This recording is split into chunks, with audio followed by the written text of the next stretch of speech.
Le titre de ce message, c'est « Adopter entièrement la mentalité du royaume de Dieu ». Adopter entièrement la mentalité du royaume de Dieu. Si vous étiez avec moi la semaine dernière, j'étais à Puteaux.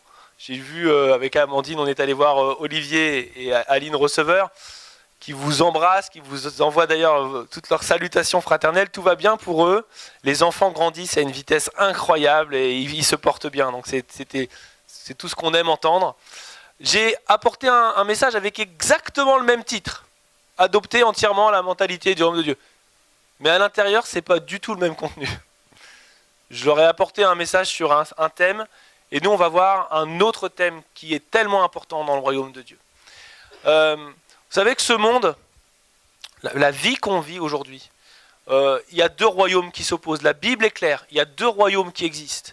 Il y a le royaume de ce monde, qu'on appelle aussi le royaume des ténèbres. Et si on doit donner un nom d'un chef, c'est le royaume de Satan. Et puis vous avez le royaume de Dieu. Il y a deux royaumes. Et Ésaïe, le prophète Ésaïe s'est crié dans Ésaïe 63, verset 19, on peut lire ceci. « Oh, si tu déchirais les cieux et si tu descendais. » C'est le prophète qui s'adresse à Dieu. « Oh, si tu déchirais les cieux et si tu descendais. » Vous savez que cette prière a été entendue, c'était une prière plus que inspirée. Dieu a réellement déchiré les cieux et il est réellement descendu. En Jésus. Quand Jésus a foulé le sol de cette terre, c'était Dieu lui-même qui est descendu. Et à partir du moment où Jésus a foulé cette terre, le royaume de Dieu a été clairement annoncé. Et Jésus disait, le royaume de Dieu est proche. Parfois il disait, le royaume de Dieu est au milieu de vous. Et il disait aussi, le royaume de Dieu ne vient pas de manière à frapper les regards. Et aujourd'hui c'est toujours d'actualité, le royaume est proche, il est au milieu de nous. Mais il ne vient pas de manière à frapper les regards. Ce n'est pas avec vos yeux humains que vous allez le voir. C'est par une révélation de Dieu. Et le royaume de Dieu, c'est quoi? C'est l'église. Et quand je dis l'église, ne tiltez pas tout de suite en voyant un grand bâtiment. Non, c'est pas ça. C'est l'assemblée des croyants. C'est les personnes. C'est vous, c'est moi, c'est nous. Et quand vous prenez le tram ou le métro ou le train ou le bus, un transport en commun, vous êtes à côté de quelqu'un, vous ne pouvez pas savoir immédiatement, à moins d'une révélation, si cette personne, elle est chrétienne, elle appartient au royaume de Dieu ou pas. On ne peut pas le voir. Mais il y a bel et bien deux royaumes. Et il faut choisir une nationalité. Soit vous êtes citoyen des cieux, soit on est citoyen des cieux, soit on est citoyen de cette terre, de ce monde. Et avec Dieu, peut-être vous avez la double nationalité, mais dans le royaume de Dieu, c'est une nationalité exclusive. Tu choisis citoyen des cieux ou citoyen de la terre. On ne peut pas demander une double nationalité céleste, ça n'existe pas. Parce que Dieu est un Dieu jaloux, il est exclusif. Et soit on aime Dieu, soit on aime ce monde. Et on doit choisir. Un jour, il y avait un journaliste, j'ai déjà eu plusieurs fois l'occasion de le dire, mais j'aime bien cette anecdote parce qu'elle est assez révélatrice. Il y a un journaliste qui voulait enquiquiner un pasteur. Ça arrive. Et il dit au pasteur, « Pasteur, j'ai une petite question à vous poser. Comment dois-je faire pour aller en enfer ?» Et le pasteur a juste réfléchi 2 secondes, 3 secondes. Puis il a dit tout simplement, « Mais vous n'avez absolument rien à faire. Continuez ainsi. » Parce que par défaut, notre nationalité, on est citoyen de cette terre. Et pour être citoyen des cieux, ça doit être un choix. On est par défaut programmé, mais c'est malheureux, hein, c'est la mauvaise nouvelle. On est par défaut programmé pour la perdition éternelle. Mais Dieu nous donne l'occasion de faire un choix. Quand? Aujourd'hui. Aujourd'hui, on peut encore choisir notre nationalité céleste ou terrestre. Et moi, pour ma part, j'ai choisi citoyen des cieux. Et vous savez, c'est comme être citoyen des cieux, j'allais dire, c'est comme n'importe quelle autre nationalité. Si demain, je décide avec Amandine, alors je vous rassure tout de suite, c'est pas dans les cartons, hein, mais si je décide avec Amandine et les enfants de se dire, allez, on déménage, on part en Chine. Ouais, super. Si je vais en Chine et que je décide de vivre en Chine à la manière d'un Français, ça va pas aller. Si je vais en Chine, c'est pour vivre comme un Chinois. Je vais devoir apprendre la langue, bon courage, apprendre à manger avec des baguettes. Et si le menu ne me plaît pas, tant pis pour moi, je devrais aimer le riz, parce que c'est une grande part de leur alimentation. Je vais devoir m'acclimater et devenir un citoyen chinois. Avec Dieu, c'est pareil. Quand on choisit d'être citoyen des cieux, il faut intégrer la culture, la mentalité du royaume de Dieu. Et aujourd'hui, on va juste voir un point de la mentalité du royaume de Dieu qu'on doit absolument adopter. Un seul point, mais vous allez voir, je le dis en toute franchise, je crois que si on adopte ce point-là, si on a réussi à l'appliquer à notre vie, tout est possible. Mais il faut qu'on arrive à se l'appliquer. Et vous allez voir, je pense que c'est le plus dur qui arrive. En fait, je pense que quand on regarde les évangiles, on voit que c'est le point qui a posé problème de façon récurrente aux disciples. Ils ont toujours buté sur ce problème-là. Toujours.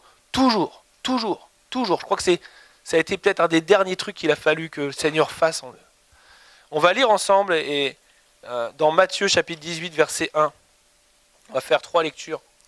Matthieu 18, verset 1. Et vous allez vite comprendre de quoi je vais vouloir parler avec vous ce matin. En ce moment, les disciples s'approchèrent de Jésus et dirent : « Qui donc est le plus grand dans le royaume des cieux ?» Jésus, ayant appelé un petit enfant, le plaça au milieu d'eux et dit : « Je vous le dis en vérité, si vous ne vous convertissez, si vous ne devenez comme les petits enfants, vous n'entrerez pas dans le royaume des cieux. C'est pourquoi quiconque se rendra humble comme ce petit enfant sera le plus grand dans le royaume des cieux. » Deuxième passage, c'est juste, vous tournez juste 1 ou 2 pages, c'est Matthieu chapitre 20, verset 20. C'est un autre épisode. À chaque fois, j'ai pris des épisodes différents pour vous montrer que c'est une autre situation, mais c'est le même problème. Ça ne vous arrive pas d'être à des moments dans une situation différente, mais au final, quand on creuse bien, c'est le même problème. Ben là, c'est ça. C'est une situation différente, mais c'est le même problème. Alors, la mère des fils de Zébédée, Matthieu 20, 20, s'approcha de Jésus avec ses fils et se prosterna pour lui faire une demande. Il lui dit : « Que veux-tu ? Ordonne, lui dit-elle, que mes 2 fils, que voici, soient assis dans ton royaume, l'un à ta droite et l'autre à ta gauche. » Jésus répondit : « Vous ne savez ce que vous demandez. Pouvez-vous boire la coupe que je dois boire ?» Et là, il est question de la mort de Jésus. Est-ce que vous allez pouvoir, est-ce que vous pouvez faire ce que je vais faire ? Je vais aller jusqu'à mourir pour vous. Et là, je pense qu'ils ne rendent même pas compte de ce qu'ils disent. Nous le pouvons, dirent-ils, nous le pouvons. Et Jésus ne va pas démentir. Il leur répondit : « Il est vrai que vous boirez ma coupe. » Parce que je crois en plus que dans les 2 frères, là, il y en a un des 2 qui va être dans les premiers martyrs. Il va vraiment la boire, lui. Il est vrai que vous boirez ma coupe, mais pour ce qui est d'être assis à ma droite et à ma gauche, cela ne dépend pas de moi et ne sera donné qu'à ceux à qui mon Père l'a réservé. La suite est assez intéressante. Tout à l'heure, je disais même marrant, enfin c'est pathétique, mais les 10 ayant entendu cela furent indignés. Ah oui, ils sont indignés. Contre les 2 frères. Jésus les appela et dit : « Vous savez que les chefs des nations les tyrannisent et que les grands les asservissent. Il n'en sera pas de même au milieu de vous, mais quiconque veut être grand parmi vous, qu'il soit votre serviteur. Et quiconque veut être le premier parmi vous, qu'il soit votre esclave. C'est ainsi que le Fils de l'homme est venu, non pour être servi, mais pour servir et donner sa vie comme la rançon de plusieurs. » Amen. On prend un dernier passage dans Marc 9, 33. Nous dit ceci. Marc 9, 33. Et on voit bien que c'est une autre situation. C'est un autre moment. Mais c'est le même problème. Ils arrivèrent à Capernaum. Lorsqu'il fut dans la maison, Jésus leur demanda : « De quoi discutiez-vous en chemin ?» Mais ils gardèrent le silence. Car en chemin, ils avaient discuté entre eux pour savoir qui était le plus grand. On est quand même des sacrés numéros, les êtres humains. On entend la réponse, on a la réponse de Dieu, mais c'est plus fort que nous, il faut savoir qui est le plus grand. Alors il s'assit, appela les 12 et leur dit, si quelqu'un veut être le premier, il sera le dernier de tous et le serviteur de tous. Vous savez, même question, même réponse. Jésus ne change pas. Et les principes du royaume de Dieu ne changeront pas. Ils sont éternels. Et même réponse encore. Et il prit, verset 36, un petit enfant, le plaça au milieu d'eux, et l'ayant pris dans ses bras, il leur dit, quiconque reçoit en mon nom un de ces petits enfants, me reçoit moi-même, et quiconque me reçoit, reçoit non pas moi, mais celui qui m'a envoyé. Amen. Le désir de grandeur, il est imprimé, je crois, dans l'ADN de tout le monde. Je crois que, d'une certaine façon, il n'y a personne qui est exclu. Je me mets dedans, mais je crois que c'est difficile de dire que ici, personne n'a, dans un domaine de la vie ou dans un autre, pas le désir d'être reconnu. C'est humain, on va dire. On appelle ça de l'amour propre ou petite fierté personnelle. Et cette question de savoir qui est le plus grand, qui est le numéro un, c'est une question permanente, qui revient. Et vous savez, ça c'est clairement une pensée du monde. C'est une pensée en fait qui est charnelle. Et quand vous lisez l'apôtre Jacques, l'épître de l'apôtre Jacques, c'est une pensée charnelle. Et juste à côté de charnelle, il met, c'est un mot qui fait peur, c'est une pensée diabolique. Parce qu'en fait, ce n'est pas une pensée du royaume de Dieu. Quand vous vous posez, quand je me pose la question, sous cette forme-là ou une autre, c'est qui le patron, c'est qui le plus grand ? Et que j'aimerais tellement que la réponse, ça soit moi, la réponse, eh bien, je suis animé d'une pensée qui est charnelle, et disons les choses clairement, qui est diabolique, disons les choses clairement, qui n'est pas du royaume de Dieu. Qui n'est pas du royaume de Dieu. Et vous savez pourquoi ? Parce que le royaume de ce monde a un ADN très particulier. Et vous savez, ce qui a fait chuter Lucifer, Satan, c'est un péché, c'est l'orgueil. Et ça, c'est vraiment la racine. C'est la racine du mal. C'est l'orgueil. Se dire, au final, je suis l'égal de Dieu, ou je suis même un peu supérieur à Dieu. C'est là où tout a commencé. Et quand vous, même si on analyse un tout petit peu, on sait qu'on part à une catastrophe climatique épouvantable. On le sait. On le sait. Si vous creusez derrière ça, au final, c'est l'orgueil des hommes qui veulent toujours plus pour dominer les autres. Toujours plus. C'est ça, en fait. Et ça va aller à notre perte. Parce que le monde ne peut pas tenir comme ça. Mais quelle est la réponse de Jésus à ça ? Quiconque veut être grand, qu'il soit votre serviteur. Qu'il soit votre esclave. Et après, Jésus prend l'image d'un enfant, et honnêtement, pour moi avoir travaillé dans la maternelle, j'ai été prof en maternelle pendant 8 ans, enfin 7 ans, puis après j'ai fait 1 an en CE1. Honnêtement, les enfants, on peut dire c'est bruyant, c'est vrai. On peut dire les enfants, ils font des bêtises, c'est vrai. J'ai de l'expérience, j'en ai vu des bêtises. Parfois, ils sont mal polis, mais j'allais dire, c'est pas de leur faute, c'est les parents qui ne sont pas là derrière pour... Mais honnêtement, des enfants de maternelle prétentieux, j'en ai vu très peu. Je pourrais quasiment dire j'en ai pas vu en fait. Ils sont pas prétentieux à cet âge-là. Ils sont pas prétentieux. Après, ça devient plus compliqué. À la primaire, tout ça là, il y en a quelques-uns qui commencent à prendre, comme on dit, le melon. Et maintenant que je suis en terminale, donc j'ai vu... alors là, j'en ai... Oula. Alors là, ils ont un melon, ils ont du mal à passer les portes, des fois. Mais bon, voilà, ils ont grandi, et puis ils ont pris quoi ? Ils ont pris l'ADN du royaume dans lequel ils sont.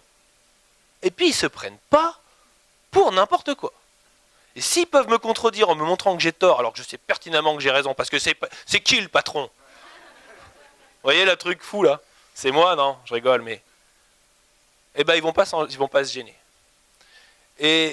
Mais un petit enfant, 3, 4 ans, honnêtement, il est simple. Il n'est pas orgueilleux. Il vit sa vie d'enfant tranquille, Il essaie pas de savoir c'est qui le meilleur. Non, il vit sa vie. Vraiment. Et cette image d'un enfant, ça doit être notre objectif concernant ce problème-là, concernant ce sujet. Mais je peux vous dire, l'objectif est difficile à atteindre. Il est difficile à atteindre. Mais il n'est pas impossible. Parce qu'avec l'aide de Dieu, Dieu peut nous donner d'être simples comme des enfants. Mais il va falloir un miracle, je vous le dis tout de suite, il va falloir un miracle. Je parlais justement de ma classe de terminale, est-ce que vous me permettez? Je reprends l'école demain, il fallait que je me remette dans le bain. Je vous ai prévu un diaporama de cours, bienvenue en classe de terminale SES. Je vous promets, c'est vrai en plus, mais je fais un truc très rapide. On a un chapitre qui parle de la structure sociale, qui parle de comment on hiérarchise les personnes. Alors vous avez plein de théories. On a plein de théories de hiérarchisation de la société.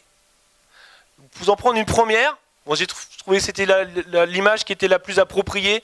C'est une image, on va dire, de la pensée de Karl Marx. Vous avez le capitalisme, donc l'argent qui est roi. Et puis, vous avez le roi ou le président qui s'écrit à côté, we rule you, on vous dirige. En dessous, c'est la religion. We fool you, on vous trompe. Bon, tout de suite, je vous rappelle, ici on vous annonce la vérité. En dessous, on vous tire dessus. Juste en dessous, nous mangeons pour vous. Et là, c'est la bourgeoisie, les capitalistes qui sont ceux qui possèdent les moyens de production. D'accord ? Et puis en dessous, vous avez le peuple. Nous nourrissons tout le monde à droite et nous travaillons pour tout le monde. Ça, c'est une première vision. Alors, il y a une deuxième vision. Un clic, Olivier. Vous avez vu, c'est venu en effet spécial. Je suis l'enfant de Spielberg.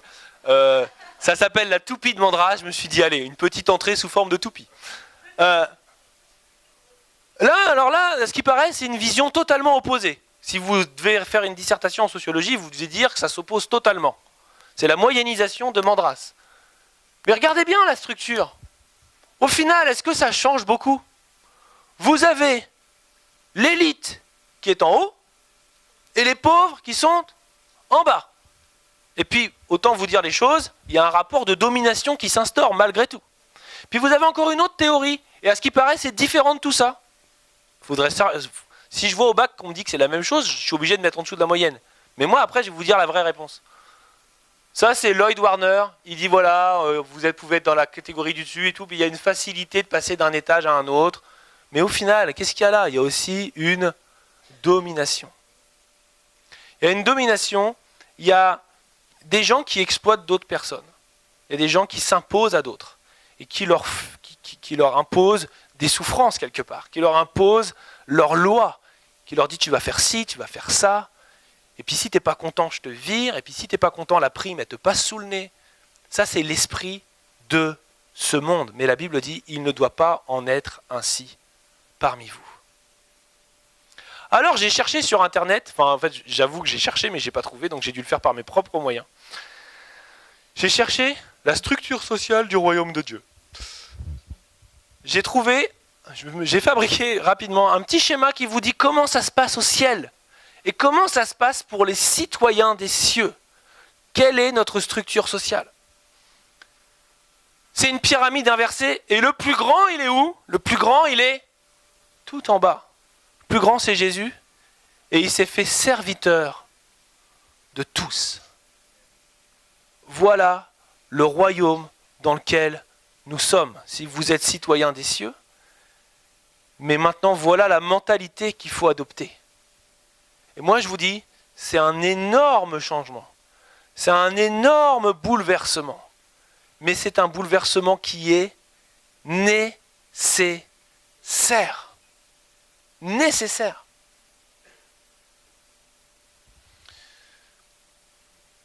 Une fois, je parlais avec un pasteur qui avait à l'époque, il y a 15 ans de ça, il avait implanté déjà 17 églises, c'était quelque chose d'assez incroyable. La plus petite faisait 300 personnes, la plus grande 3000. Alléluia. Et je sais, je le suis sur Internet, ça continue. Des trucs de fous qui se passent en Ouganda.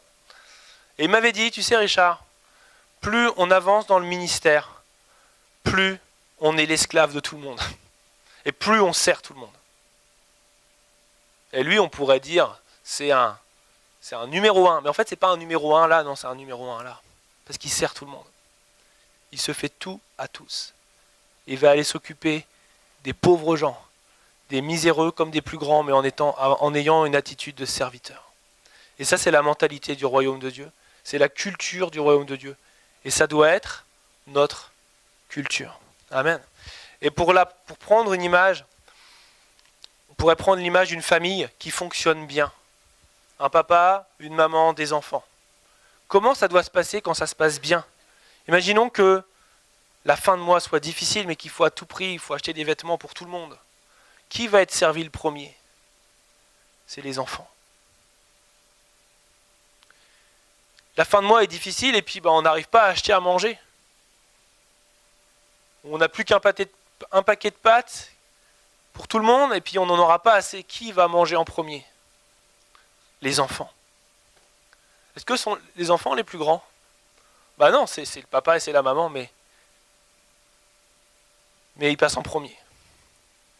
Parce que quand on est dans la mentalité du royaume de Dieu, et là on est à fond dans la mentalité du royaume de Dieu, c'est les plus faibles d'abord, les plus petits d'abord. Et celui qui se croit grand, qui serve les plus petits. C'est cette mentalité-là. Et si tu as besoin encore d'être servi, je suis désolé de dire ça comme ça, t'es pas encore grand. Si tu veux grandir, va falloir se mettre au service. Ça vous fait pas mal quelque part là? Honnêtement. Ça fait mal à notre chair, on se dit ouais mais non, parce que moi je veux aussi, non. Jésus nous a donné un exemple. C'est un roi serviteur. Et c'est notre modèle. C'est notre modèle. Honnêtement, quand on va voir Jésus, chacun de notre côté, on aura devant nous le plus grand personnage de toute l'histoire du monde. Et c'était le plus petit. Il s'est fait serviteur. Quand on va voir Jésus, on ne pourra pas faire autre chose que se mettre à ses pieds. Mais avant de ça, c'est lui qui s'est mis à nos pieds. Littéralement, et on va le lire dans Jean chapitre 13. Parce que les disciples n'arrivaient pas à comprendre la leçon.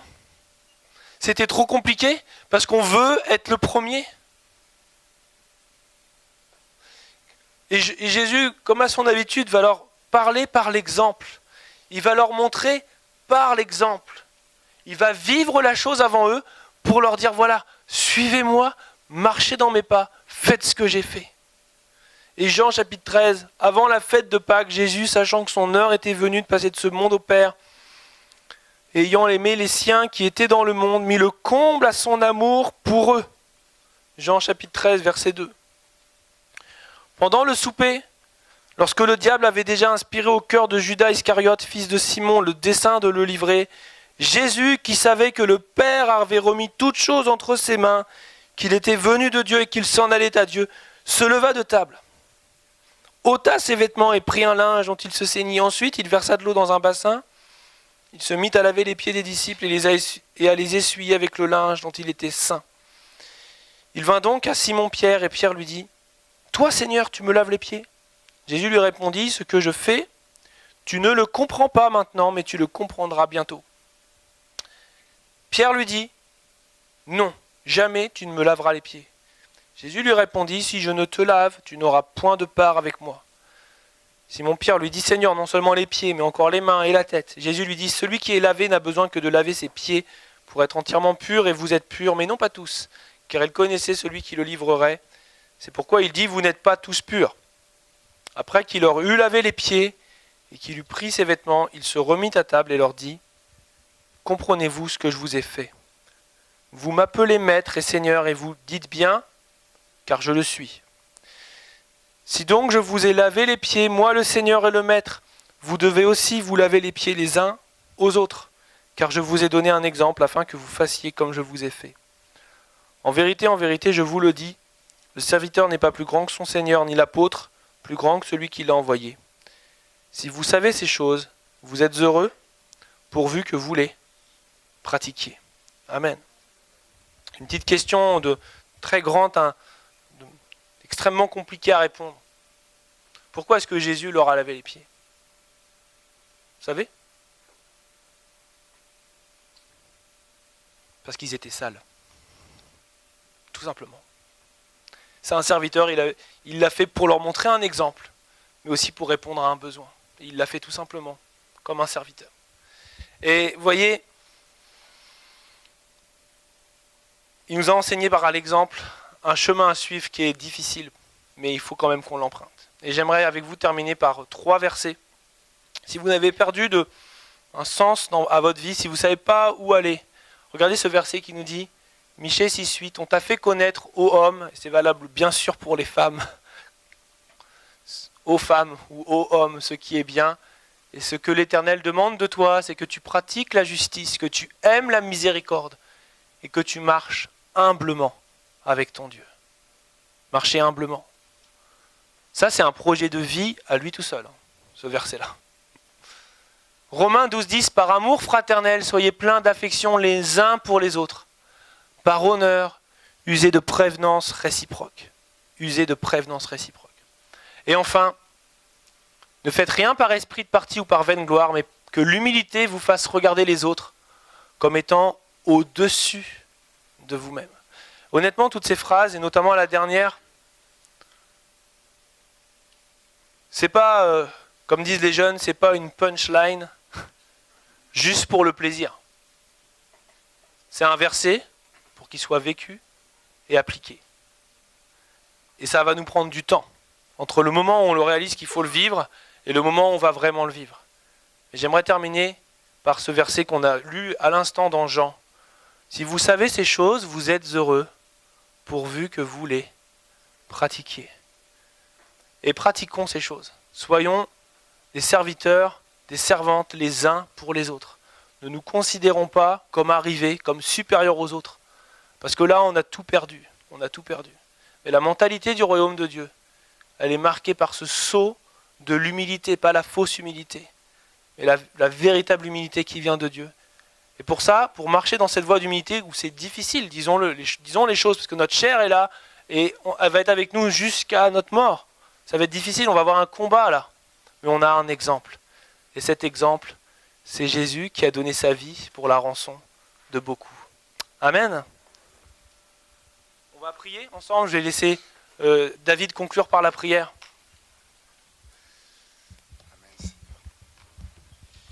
Seigneur, on te bénit, Seigneur, pour ta parole, parce que c'est vrai que, en fait, toi, ton but ultime, Seigneur, c'est que chacun de nous, Seigneur, soyons heureux. Et comme ce verset le disait, vous êtes heureux. Et si vous mettez ces choses en pratique, Seigneur, tu nous appelles à plus qu'à écouter, à une mise en action, Seigneur mon Dieu, à vraiment à quelque chose, Seigneur mon Dieu, à vivre pleinement, Seigneur.